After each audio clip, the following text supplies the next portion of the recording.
Welcome back to the 7 Pillars of Wisdom for the Therapist from my book, 2020 Insight, Advanced Theory and Practice of Hypnosis by me. It's a book that I wrote after many years as a therapist. I'm Kate Bowditch. I am a licensed mental health counselor and a clinical hypnotherapist. I'm in Snohomish County and in Washington State, and I've been in practice for about 20 years. So I wrote this book a few years ago, and am putting this first piece online because I feel certainly that it's important for discussion and for all of us to kind of remember.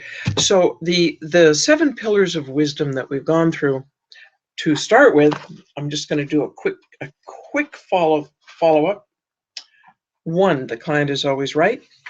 Everything they bring to you is an expression of their inner mind, their reality. Use it. 2, being client-oriented.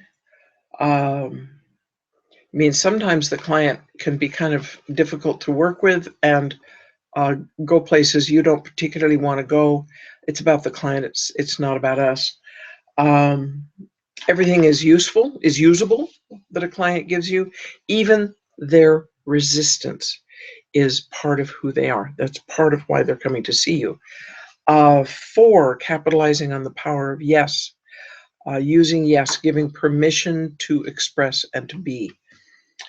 And number 5, there is no such thing as the past, except as we carry it in our minds, which gives everybody the permission and perhaps the obligation to go back and take a look at those memories that are real heartbreakers, and take a really good look at them in the hypnotic state and say, what is useful here? What is useful? What can I get rid of? And what can I keep? Number 6, learning everything you can about anything that interests you out in the big wide world, therapist, because this gives you confidence and ease when your client brings things to you from the outside world that they experience that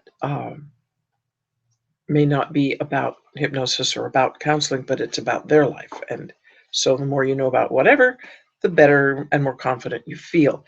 Number 7 is a difficult one. Number 7 is the concept of the fading counselor. The concept of the fading counselor. And I'm going to just read from my book here. I'm old enough I get to put it further away off the screen. It is my opinion that to be most effective in the life of your client's advances should be ingrained and natural. The client, I'm going to reread that. Your client's advances should be so ingrained and natural that the client only vaguely remembers having been in counseling at all once the work is done. When the therapist and the work are strongly remembered, I believe the client remains a client in his own mind, creating an unproductive distancing of himself from his own learning. Now, it's hard helping a client to forget you, and it plays havoc with client referrals. Now, there are ways of handling that.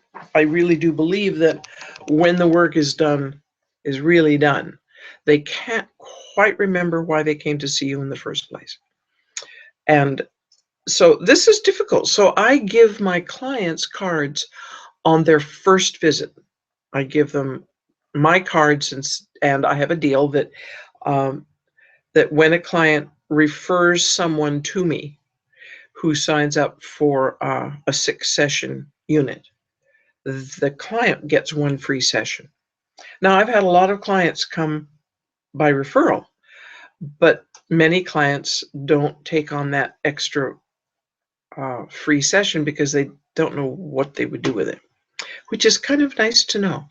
And they go on and do good and useful things in life. And so I pass that on as certainly something to consider. that if you are remembered clearly and sharply, that maybe the work isn't finished.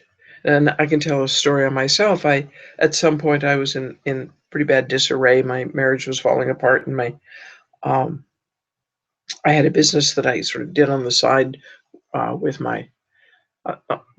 I was counseling, but I had a little business on the side, and that wasn't doing very well. And I just kind of was a mess. And so I went to a counselor.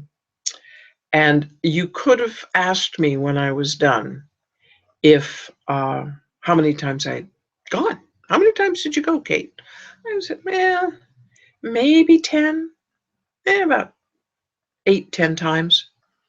And I confess at some point I asked for my file, and I had gone to her for 25 times. I had no memory of that, but I was a completely different person. So, and that's a good thing. It's a good thing. So I pass that on. Certainly something to talk about. Do make comments below. Now, this book of mine is available on at lulu.com and on uh,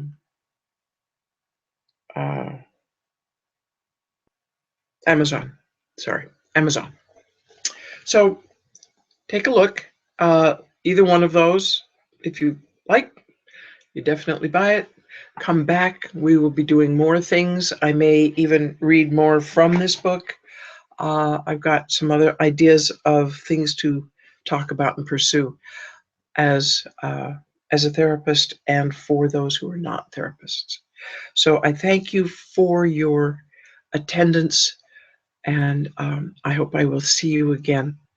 Have a wonderful day, and take care. Bye-bye.